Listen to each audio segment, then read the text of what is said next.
bonjour à tous et merci beaucoup pour les chaleureux applaudissements. Tout d'abord, avant de répondre à la question, j'aimerais dire un petit mot à propos du travail de Amnesty International. Je viens avec un message au nom de toutes les familles des détenus politiques au Maroc et des détenus qui sont encore en prison. Un message de reconnaissance envers tous les efforts que font les militants d'Amnesty, les groupes locaux d'Amnesty. J'étais personnellement, comme beaucoup des autres détenus politiques, en isolement, mais l'isolement, le régime d'isolement ne veut pas dire forcément la solitude ou la déréliction, parce que j'ai été entouré par des dizaines de milliers de personnes qui pensaient à moi, qui pensaient aux autres détenus politiques. Et ce travail-là a été, cette solidarité-là a été carrément décisive dans l'issue de mon histoire, mais également dans les issues qu'ont eu les histoires des autres détenus politiques et les futurs ex-détenus que nous espérons sortir de prison bientôt. Donc, mille merci.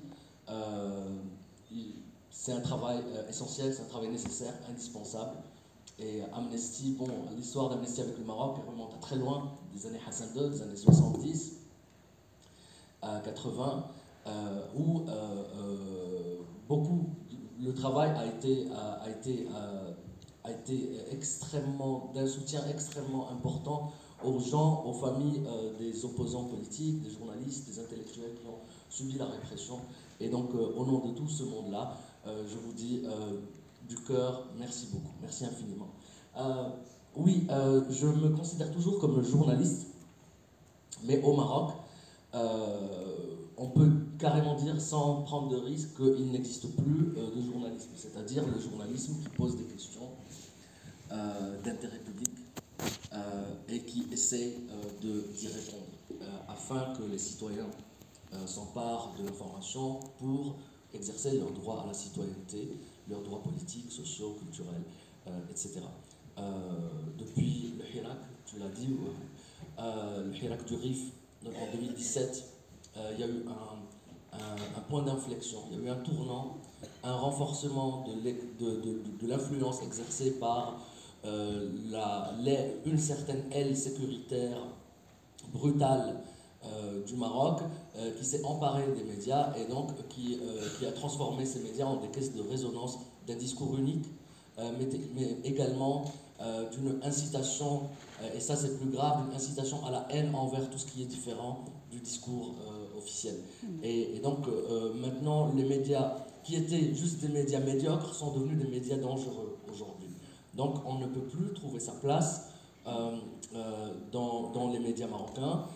Il reste des exceptions marginales qui n'ont aucun impact, qui ont été marginalisées, et il y a beaucoup d'autocensure. Donc le journalisme au Maroc on se contente de quelques individus qui ont encore une petite conscience et un certain sentiment du devoir, mais dont la mise en pratique de ce sentiment du devoir et de cette conscience sont rendues difficiles par justement l'environnement, par la répression directe et indirecte. Il n'y a pas que la prison, il y a beaucoup d'intimidation, il y a des tentatives d'appauvrissement, on fait virer les gens de leur travail, il y a énormément de ce que Michel Foucault appelait la microphysique du pouvoir, c'est-à-dire les petites actions quotidiennes qui nous rappellent qu'on a une autorité au-dessus de nous qui est scélérate en fait. Et donc voilà, je ne pense pas que exercer le journalisme aujourd'hui au Maroc est possible. C'est vrai, hein, on parlera certainement d'autres exemples de tes collègues qui ont eu aussi des mailles à partir avec la justice marocaine et parfois gravement comme toi. En quoi tu dérangeais, selon toi, en quoi tu dérangeais le pouvoir marocain, si on peut s'exprimer de cette manière-là? Pourquoi tu pouvais être un poil à gratter d'une certaine manière pour les autorités marocaines, selon toi? Pour être tout à fait honnête, je ne sais pas pourquoi j'ai été arrêté, exactement ce qui a déclenché, parce que ce que je faisais la veille de mon arrestation, je l'ai toujours fait depuis presque 15 ans, et donc je ne sais pas quel est l'élément déclencheur, si vous voulez, de cette colère Mais certes, il y a un faisceau d'indices qui me fait pencher vers deux choses. La première, c'est mon travail sur la dépossession des terres. J'espère qu'on aura le temps d'en parler parce que c'est quelque chose d'important. C'est une niche importante pour le capital privé marocain. Le capital privé marocain qui est à la fois même l'État. Et donc on fait les catégories les plus faibles de la population, notamment dans le monde rural, on leur enlève leurs terres pour 3 fois rien et on donne ça au capital privé. C'est une dépossession en fait. Et le capital privé réévalue ça, met ça à la bourse, etc. Et donc on passe d'une valeur de... Les gens sont compensés par exemple de 2,50 € le mètre carré. Et dès que la signature de l'expropriation publique se fait, la terre devient valorisée à 3 500 €. Donc vous voyez un peu. Donc, c'est une manœuvre qui est en train d'accélérer aujourd'hui, qui est en train de s'accélérer. Et c'est gravissime parce que ça a des implications sociales, historiques, culturelles, de tradition, etc. On déracine des gens pour enrichir les gens, et c'est pas pour de l'utilité publique, pas pour construire des autoroutes ou des hôpitaux ou des écoles, mais pour construire des condominiums et des plages privées et des cours de golf et ce genre de choses. Tu dénonçais ça en fait, c'est ça? Voilà, c'était ça le cœur de mon travail.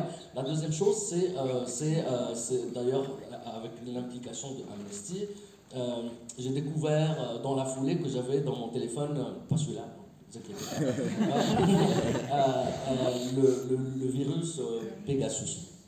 Et donc Amnesty a fait un travail remarquable dans l'expertise de mon téléphone, et donc on a trouvé ça. Et ça ne dérange pas les autorités marocaines que leurs citoyens sachent qu'il y a le virus, mais ce qui les dérange, c'est qu'on le fasse savoir au monde. Et on l'a fait savoir au monde d'une manière extrêmement vocale, parce que la une de plein de journaux mondiaux ont publié ça. Un journaliste marocain a été infecté, et du coup, voilà, je pense que étant fabriqué par une société israélienne, et à ce moment-là, officiellement, le Maroc et Israël n'avaient pas encore de relations. C'était quand même... Et pendant un moment où le Maroc préparait de rétablir ses relations avec Israël, c'est comme dire, en fait, les relations n'ont jamais été suspendues. Voilà la preuve qu'il y a des échanges entre le Maroc et Israël. Donc l'État marocain a toujours nié ça. Il n'a jamais admis avoir utilisé ce logiciel pour espionner les journalistes. Voilà, donc ils nous ont accusés, Amnesty, Citizen Lab et moi, de tout fabriquer. Ils ont demandé des preuves. Citizen Lab, c'est l'entreprise qui a expertisé. Il y a Amnesty Tech, donc c'est le laboratoire technologique qui fait des expertises de Amnesty. Et Citizen Lab, c'est comme Amnesty Tech, mais qui est associé à une université canadienne. Et donc, si vous voulez, c'est eux qui ont fait la vraie campagne de dévoilement du virus de NSO, Pegasus. Et puis voilà, donc le Maroc a nié. En revanche, des révélations suivantes ont confirmé que le Maroc était usager de cette solution, et qui a exercé son espionnage sur plusieurs personnalités, notamment des chefs d'État européens, etc. Mais le Maroc continue de nier.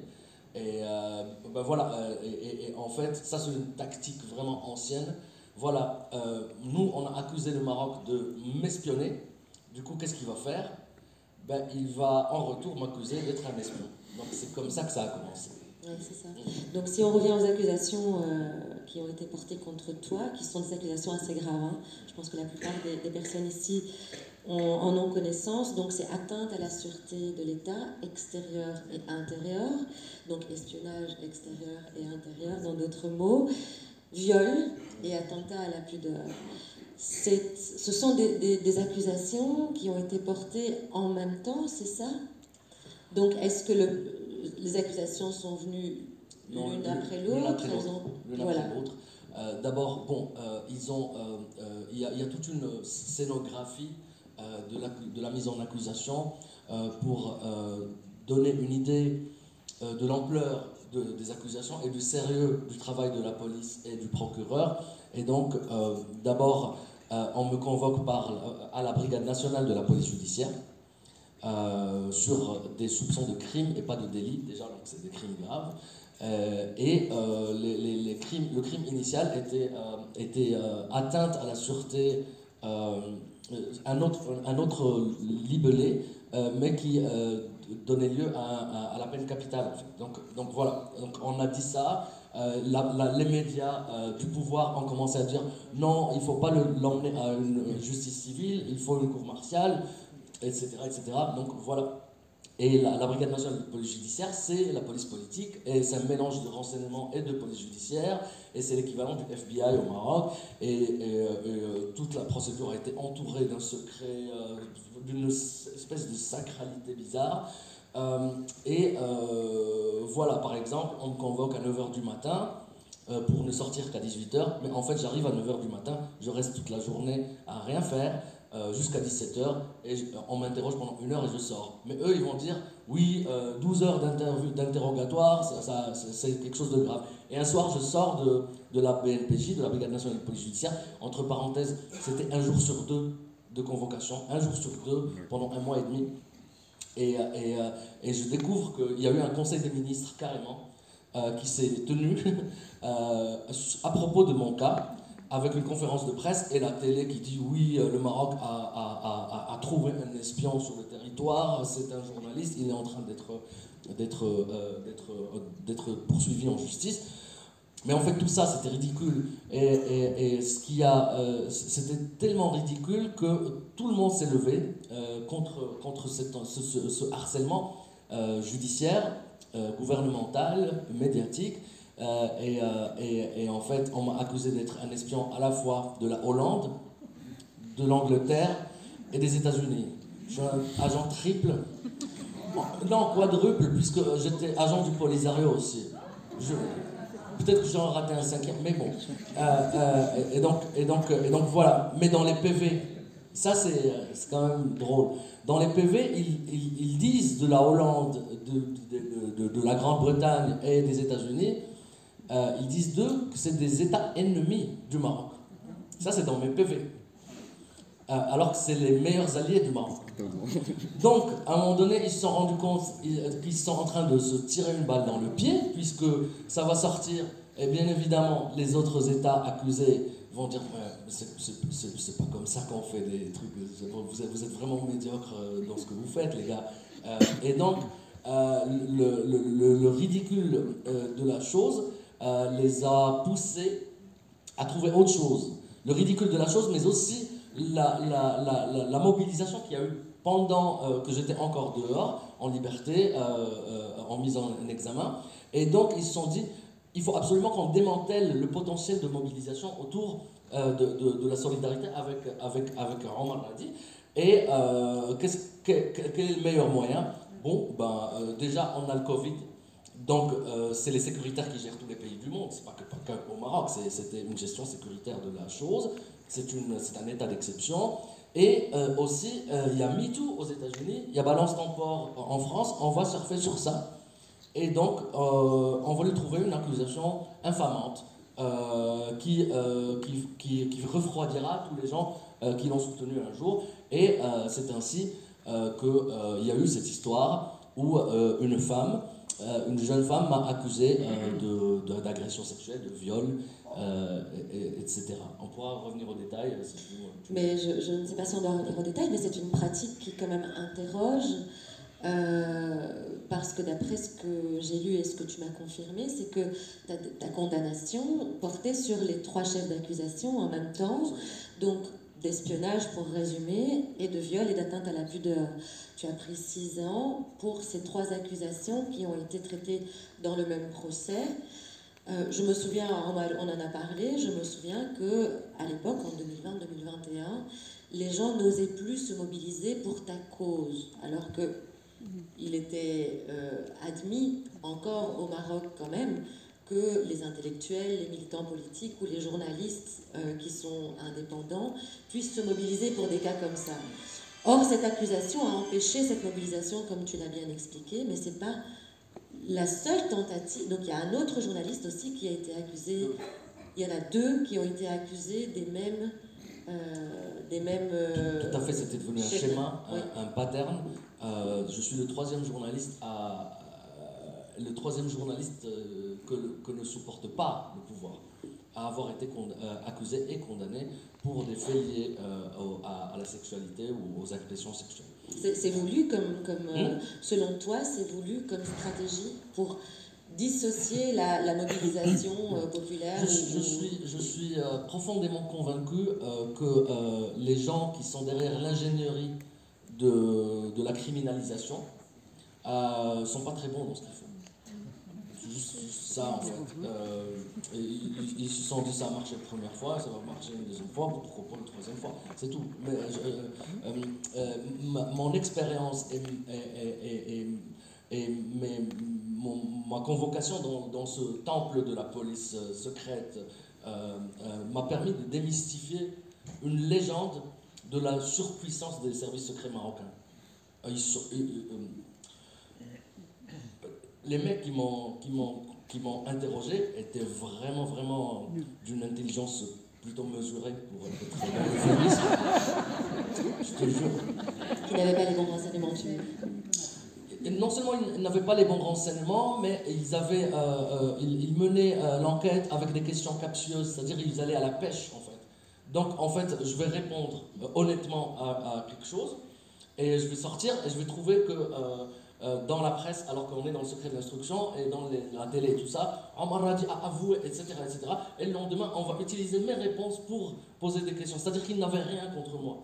Et donc, c'est une fabrication ringarde du dossier d'accusation.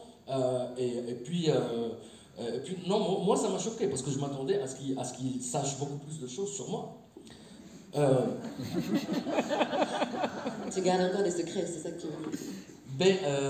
C'est-à-dire que si moi j'étais le flic, il y aurait un million de choses à me reprocher.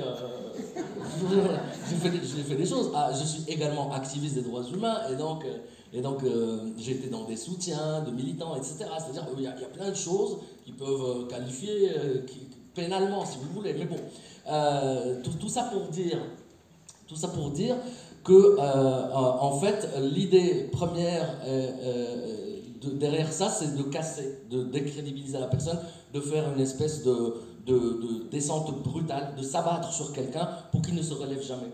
Et l'accusation d'agression sexuelle aurait pu marcher si ceux qui m'ont adressé ces accusations étaient bons. Seulement, ils ne le sont pas. Comment tu l'as vécu, cette accusation? Je pense que ça doit être quand même quelque chose.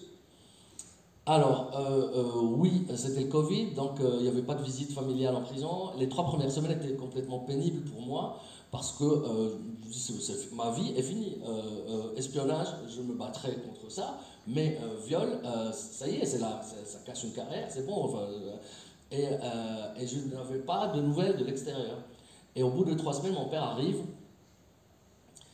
et la première question que je lui pose, est-ce que les gens ont cru en cette histoire? Il me dit, mais non, voyons, tu vois. Et ce soir-là, j'ai bien dormi. Et je me suis dit, bon, on va quand même se battre. Et puis voilà. Après, effectivement, il n'y a pas eu que ça. Hein. Il n'y a pas eu que, en fait, le mec que vous défendez, en fait, c'est un violeur. Il n'y a pas eu que ça. Mais même ceux qui disent, on va le défendre, ont reçu des intimidations. C'est-à-dire des coups de fil.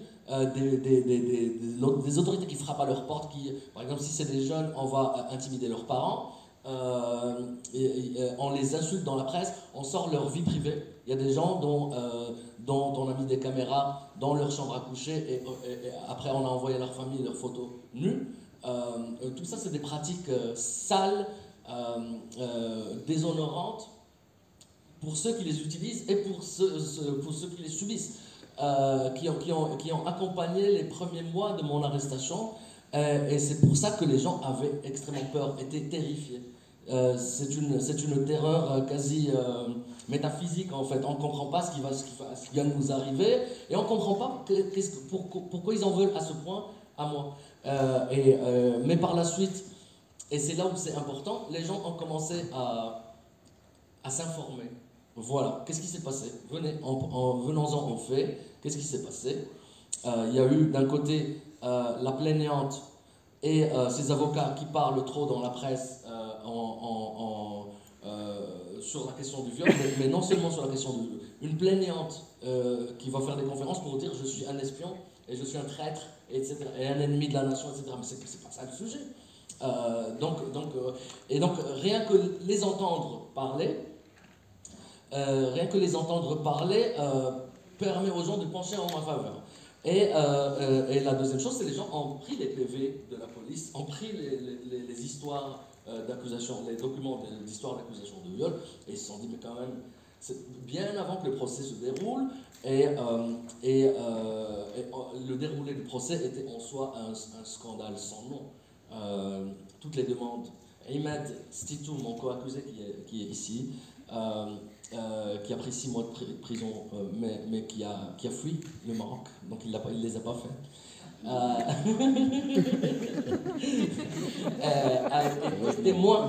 Était témoin direct, oculaire et auriculaire de l'affaire. Et le juge l'a transformé en complice, en accusé.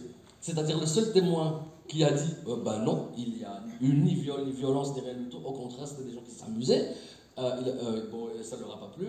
Et on a exercé sur lui une énorme pression pour qu'il change sa version. C'est-à-dire qu'il a été capable de redevenir témoin, d'accuser à témoin s'il pouvait changer de sa version. Et je pense qu'il aurait même gagné un peu d'argent, en plus. Mais bon, c'est un bon ami. Je te dois combien? On verra après.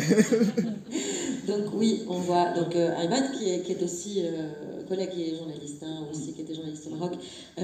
Donc pour que les personnes présentes ici sachent, il y a d'autres journalistes qui ont été poursuivis, qui ont été arrêtés aussi en même temps que toi. Il y a des journalistes qui étaient en prison en même temps que toi. Est-ce que la répression vis-à-vis des journalistes, qui sont finalement vraiment la voix de la vérité pour que les gens puissent prendre position, savoir exactement ce que le gouvernement fait, ce qui se passe dans le monde, est-ce que les journalistes sont réellement ciblés au Maroc? On a l'exemple de Ali Mradet, on a l'exemple aussi d'un de tes collègues qui était aussi en prison, qui a été gracié en même temps que toi, Soleiman Raïsouni. On l'a accusé aussi de violence sexuelle à cette époque-là. Est-ce que les autorités marocaines, selon toi, ciblent spécifiquement les journalistes? Est-ce que tu as des informations par rapport à ça dans ton expérience? En règle générale, c'est pas un ciblage des journalistes, c'est d'abord... Bon, l'histoire commence en 2011. Il y a eu le printemps arabe, il y a eu une pression par la rue, il y a eu une simplification de l'antagonisme, c'est-à-dire toutes les institutions, les filets, etc., qu'il y avait entre la monarchie et la rue, les partis politiques, les organisations, les ministères, les médiateurs, etc., ont disparu. Il y avait la rue et le palais. C'était une confrontation assez inquiétante, si vous voulez, préoccupante pour le pouvoir, pour le régime. Et donc, il a cédé certaines choses d'une main, mais il a récupéré le double de l'autre main. Et par la suite, c'était toute une série de vengeances contre les gens de 2011, en fait. Et tout ce qui s'est fait depuis, ça a commencé par Ali Hanouzla qui a été arrêté en 2013. On lui a collé encore une autre spécialité des Marocains, c'est l'accusation d'apologie du terrorisme. Ils adorent ça. Et donc, après beaucoup de pression et de médiation, etc., Ali Hanouzla a pu sortir. Et après cela, il y a eu 2016-2017 le Hirak du Rif. Le Hirak du Rif était beaucoup plus massif, beaucoup plus politiquement significatif que le printemps arabe de 2011, parce que c'est toute une région qui a accompagné une équipe de leaders vraiment charismatiques et qui était vraiment... il y avait des sympathisants dans les villes aussi. Oui, qui avait des sympathisants dans les villes. Et c'est un Hirak qui s'il avait contaminé d'autres régions, le pouvoir au Maroc aurait été vraiment beaucoup plus inquiétés qu'en 2011. Et c'est là où ils ont compris. Et c'est là où il y a le fameux discours royal où le roi a critiqué tous les responsables publics et il a dit sauf la police. Et c'était un message. On a confié le pays aux sécuritaires. C'est-à-dire à des gens qui ont 3 neurones voilà, donc voilà, d'où la suite de toute l'histoire. On a confié le pays à des sécuritaires qui d'abord ont essayé de démanteler le tissu, par exemple, d'organisation de droits humains, d'organisation de revendications, etc. Donc qui a affaibli les syndicats. En ayant fini le travail sur les organisations, donc sur les groupes, les collectifs, etc., il restait des électrons libres, des gens, des individus qui n'ont pas d'arrière, qui représentent que eux-mêmes. Timonji, par exemple, l'historien qui est censuré de partout, qui a fait de la prison, qui est sorti, etc., interdit de quitter le Maroc, Fouad Abdelmoumni, moi, Bouachri, etc. Donc, c'est pas forcément un ciblage de journalistes. Et Hajar Raissouni, absolument. Et donc, c'est pas un ciblage de journalistes, c'est un ciblage de gens qui ont refusé de s'aligner sur le discours officiel qui est devenu quasiment comment dire, une obligation. On peut plus être autre chose que ce qu'on nous... Comment peut-on être journaliste et défenseur des droits de l'homme si on n'a pas la liberté de parole? On peut pas. Tout simplement. On peut l'être en admettant que le risque est élevé et que le coût peut être élevé. On en est là. C'est-à-dire... l'AMDH, par exemple, l'association à laquelle j'appartiens, l'association marocaine des droits humains, la plus grande association de droits humains au Maroc, a été malmenée sous le règne de Mohamed VI plus que dans les années de plomb sous Hassan II. C'est une association qui est née quand même en 1979, en pleine répression brutale c'était les familles des prisonniers à l'époque. C'est une répression très violente. C'est une répression très violente. Et beaucoup d'organisations aujourd'hui, on ne leur renouvelle pas leur licence. Et puis on les insulte parce que ils ont par exemple un discours beaucoup plus raisonné, beaucoup plus proche de la réalité sur certaines questions. Par exemple, aujourd'hui, la norme au Maroc, c'est la haine contre l'Algérie. Pareil, en Algérie, c'est la haine contre le Maroc parce qu'il y a une extrême droitisation aussi du discours, et donc il y a une haine de l'autre. On est dans une phase quasi cruciale dans l'histoire du conflit du Sahara. Et donc, par exemple, s'il y a une répression dans le Sahara, on n'en parle pas. On est obligé de ne pas en parler. Si des militants des droits humains se font battre par la police, c'est un devoir national que de ne pas en parler. Et c'est de la traîtrise d'en parler. On s'autocensure, c'est ça? Oui. Un journaliste s'autocensure, un défenseur des droits humains s'autocensure. Oui, entre parenthèses, la censure, l'autocensure est beaucoup plus insidieuse et beaucoup plus grave que la censure. Parce que la censure, c'est un rapport à l'autre qui te donne un espace de confrontation. Tu peux accepter comme tu peux refuser. Mais l'autocensure, dès qu'elle intériorise, c'est entre moi et moi-même. Et il n'y a pas de combat, en fait. C'est insidieux et c'est de plus en plus. Et puis, au Maroc, le plancher des libertés, le plafond des libertés, pardon, et de ce qu'on peut dire, est passé de là en 1999. Et là, chaque fois, on nous demande de baisser un peu. Et là, c'est devenu insupportable. C'est-à-dire, il suffit de parcourir un peu la presse marocaine. D'abord, c'est les mêmes sujets. Parfois, c'est les mêmes textes dans les mêmes journaux. Donc, c'est quand même c'est un chat GPT, mais du ministère de l'Intérieur. Et aussi, c'est une presse activement incitatrice à la haine. C'est-à-dire, elle va... À trouver le bouc émissaire, tu veux dire? Non, pas le bouc émissaire. En fait, ils exposent, c'est du lynchage en fait. Ils exposent les gens qui disent ceci ou cela. Et, c'est une exposition complètement sale, c'est-à-dire qu'ils sont capables de sortir des photos de nus, de nudité, qu'ils sont capables de rappeler des choses du passé de la personne, ou de le suivre si la personne a une maîtresse ou un amant, un truc comme ça, et que son mari ou sa femme c'est des choses, c'est vraiment, on va juste casser la personne en fait. Et donc voilà, c'est ça la presse dans laquelle on évolue aujourd'hui. Les seuls journalistes vraiment qui font un bon travail n'habitent pas au Maroc. Avec tout ce que ça comporte, c'est-à-dire on est loin du terrain. C'est-à-dire aujourd'hui, il est impossible d'exercer le journalisme.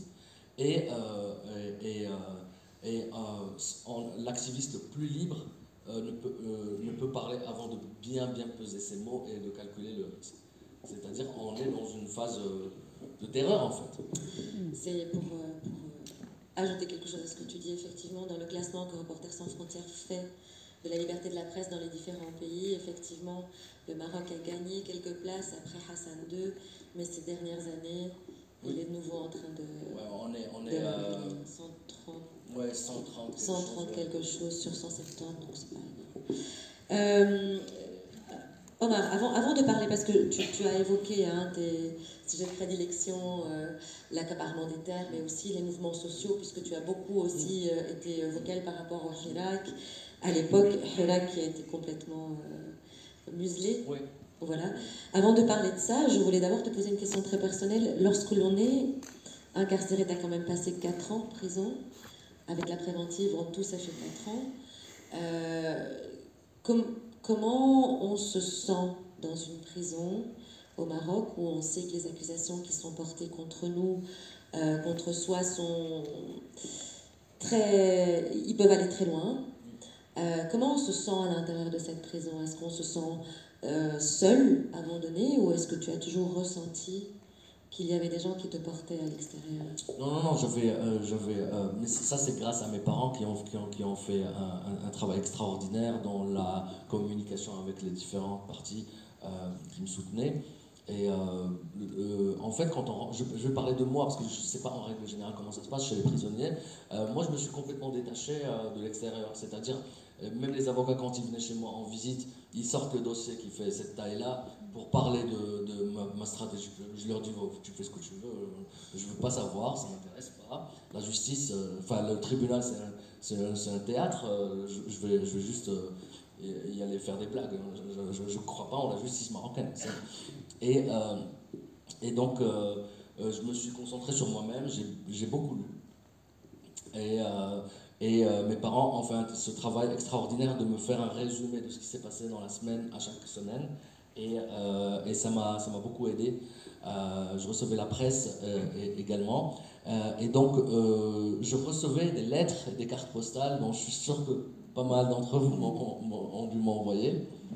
Et voilà, je voyais.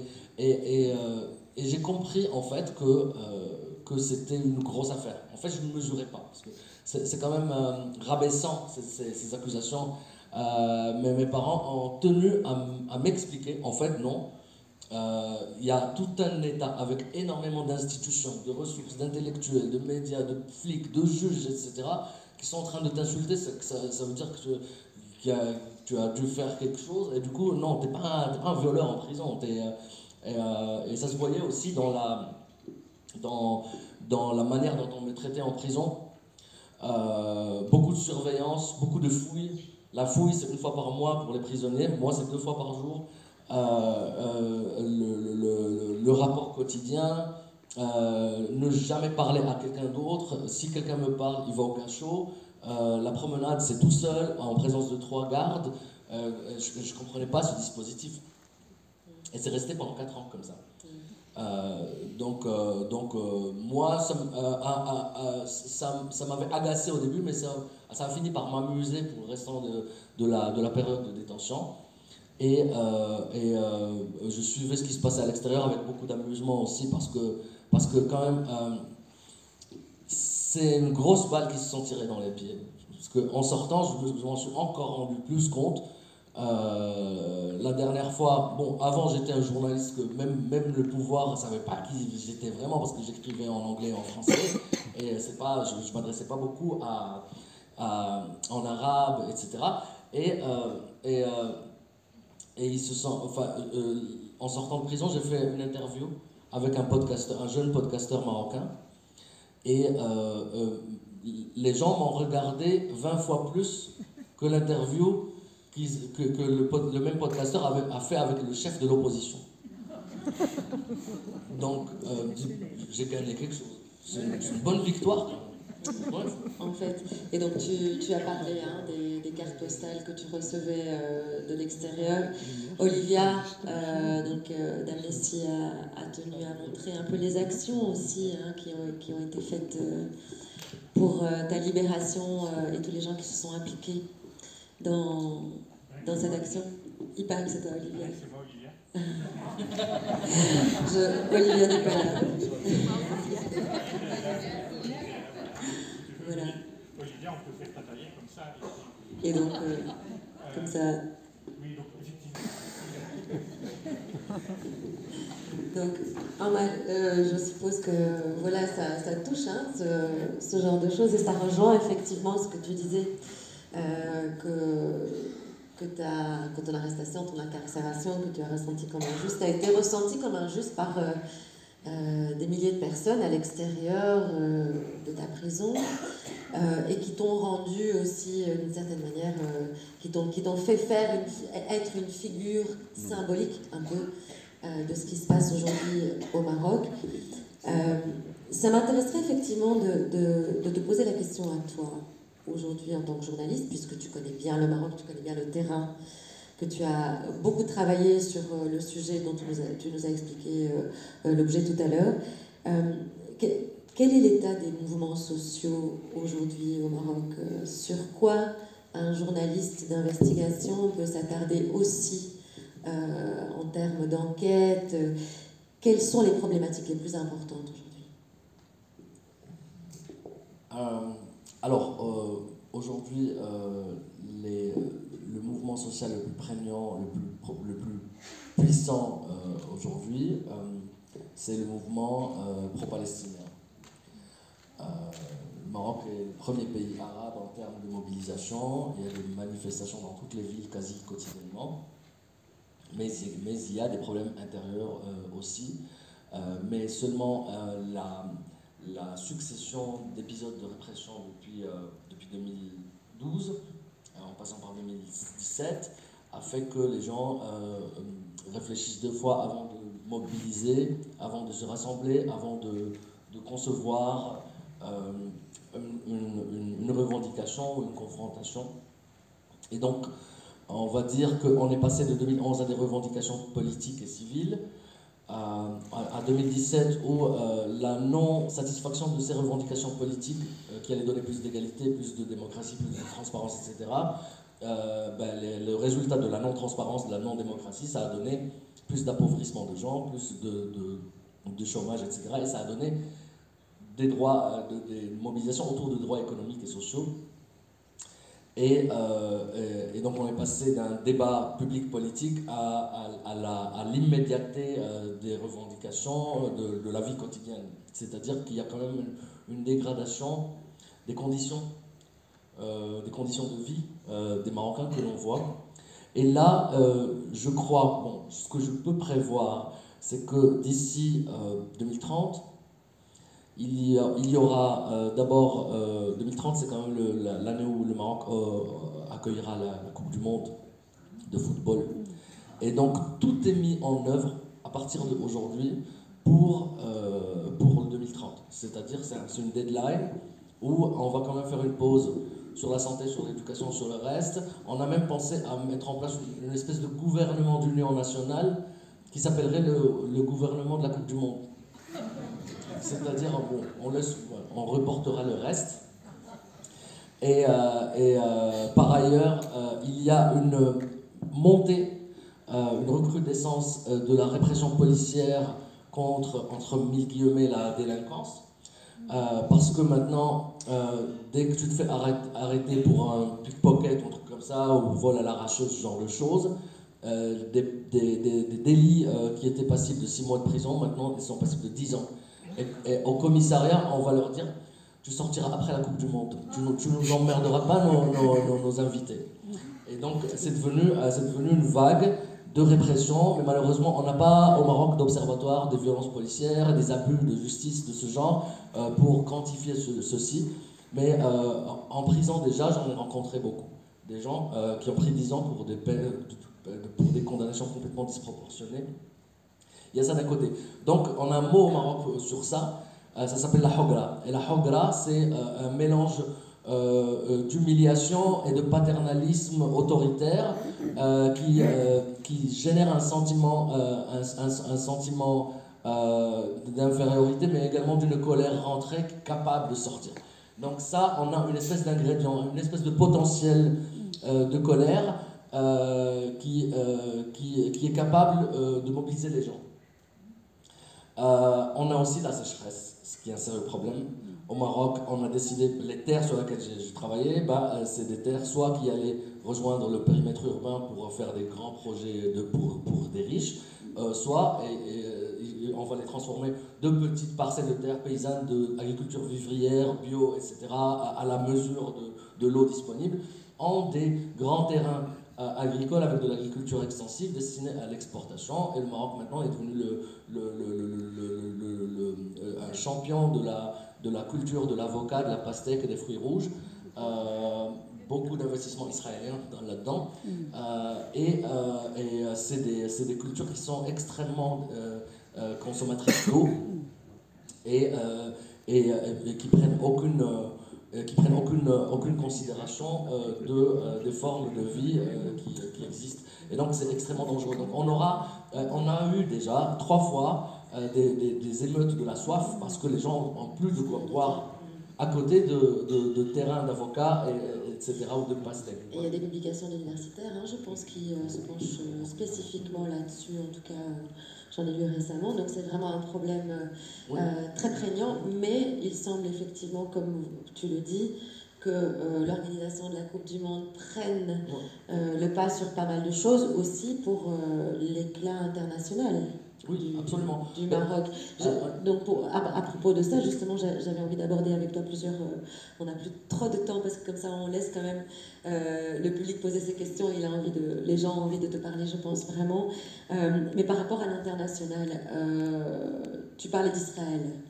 Et tu parlais aussi, on a parlé de Pegasus, qui est un logiciel israélien que les autorités marocaines refusent de dire qu'ils l'ont effectivement acheté à Israël. Le Maroc est l'un des seuls pays arabes, il n'y en a pas beaucoup, il y en a 4 qui ont des accords maintenant avec Israël, qui s'appellent les accords d'Abraham, depuis plusieurs années, alors que la population se mobilise beaucoup pour Gaza. Il y a une contradiction dans ce positionnement des autorités marocaines qui est difficilement compréhensible. D'abord, c'est une décision. La politique étrangère est une prérogative royale, régalienne. C'est lui qui décide. Et j'allais dire comme tout le reste, en fait. Ouais, maintenant que j'y pense. Mais en tout cas, le Maroc et Israël, c'est une longue histoire d'amitié. Hassan II a largement collaboré avec Israël. Il a même participé à la défaite des pays arabes dans la guerre de 67. Et puis Mohamed VI, à la seconde intifada, avait rompu les relations avec Israël. C'était en 2002. Et depuis ce temps-là, les représentations officielles n'existent pas, mais il y a des échanges commerciaux. Il y a des échanges commerciaux industriels, il y a des Israéliens qui viennent au Maroc, et puis au nom du fait que plein de gens qui ont la nationalité israélienne ont également des origines marocaines, le Maroc a beaucoup joué sur le fait que, en fait, Israël, c'est un deuxième pays pour les Marocains, etc. Et donc, il y a une sorte de diaspora marocaine. Une diaspora marocaine juive. Et puis voilà, c'est si tu veux, c'est dans ce contexte-là que ils ont présenté aux gens ce qui, en réalité, était un deal avec Donald Trump durant son premier mandat en 2000. En fait, on reconnaîtra Israël à travers les accords d'Abraham en échange de la reconnaissance de la marocanité du Sahara par Israël et par Donald Trump. Et voilà, tout ça s'est fait le même jour, ça a été annoncé par Donald Trump.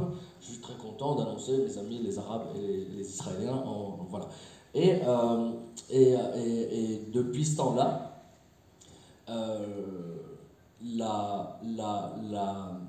toutes les composantes de l'autorité marocaine, des privilégiés au Maroc, c'est-à-dire du patronat aux avocats, etc., ont commencé à faire les yeux doux aux Israéliens. Oui, venez investir au Maroc, ce qui était déjà le cas d'investir au Maroc. Mais là, c'est des investissements substantiels. C'est-à-dire, maintenant, Israël dispose du double de sa propre superficie en terrain au Sahara pour de l'exploration, de l'exploitation gazière.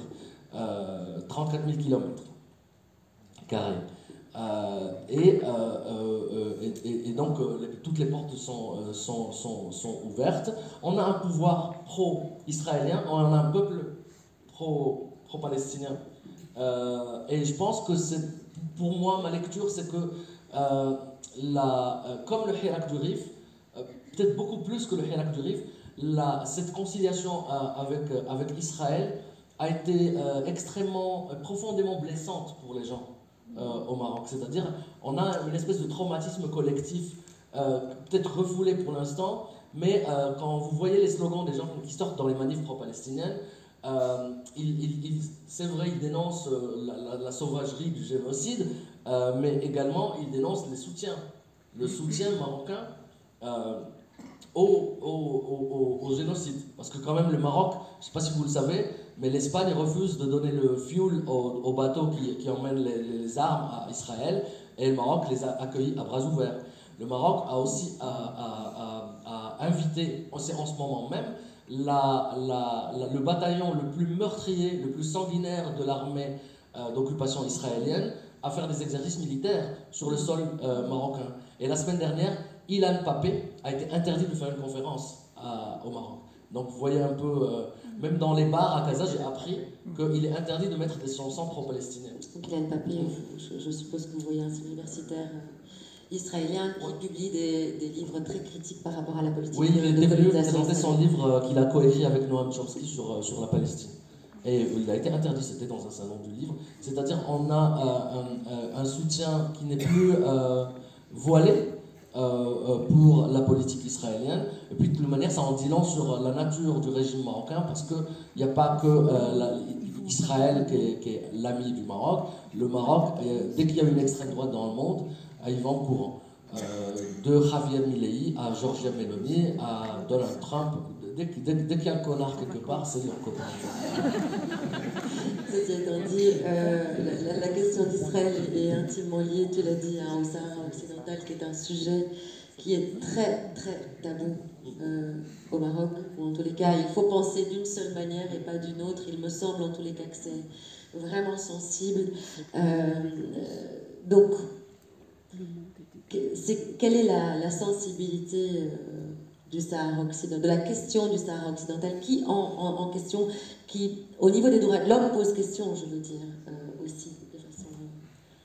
Mais grâce aux amis du Maroc, le Maroc a une position, si vous voulez, un peu confortable dans le cadre de la confrontation avec le Polisario et l'Algérie qui soutient le Polisario, parce qu'il a quand même le soutien de la plupart des pays d'Europe de l'Ouest et des États-Unis.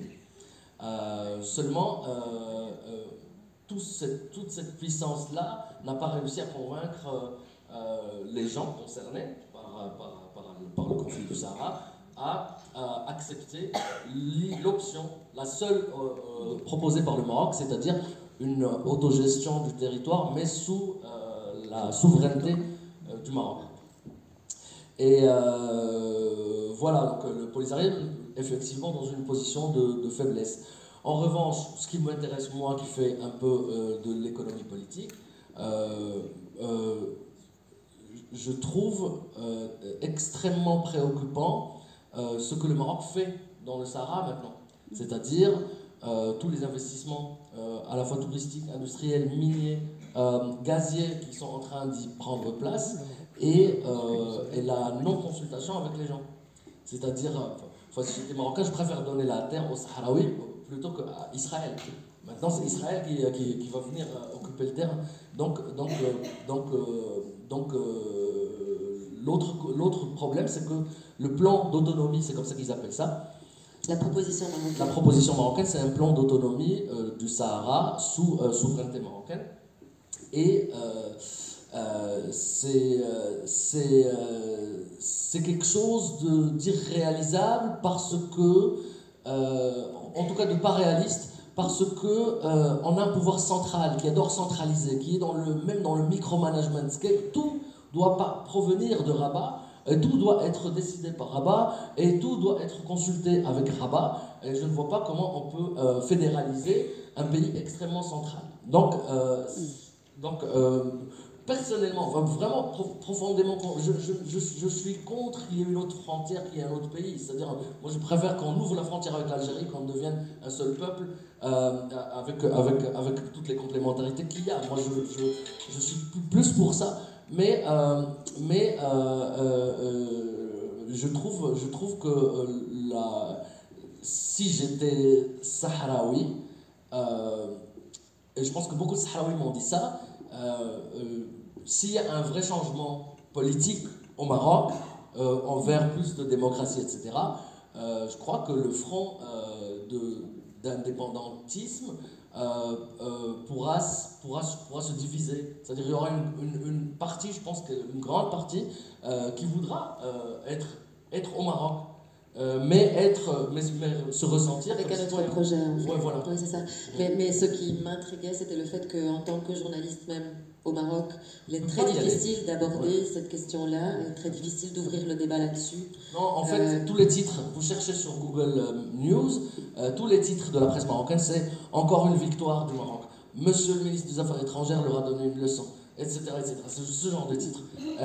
Mais la semaine dernière, je participais à une conférence sur le droit à la terre, et il y avait énormément de gens de Sahraouis qui n'étaient pas du Polisario, c'était des gens qui sont convaincus que le Sahara est marocain, qui sont venus, et on a parlé, et ils ont dit, nous, on est en train de nous prendre nos terres. Et on ne parle pas de quelques hectares, on parle de milliers d'hectares, et il y a une transformation, une métamorphose radicale qui est en train de se faire sur la terre, mais dans le silence total, sans l'observation, sans que les médias s'emparent du sujet, et je pense même que les gens ne sont pas au courant. Et puis, même ces gens-là sont réprimés, ou corrompus, ou il y a plein de petites options qu'on peut voir.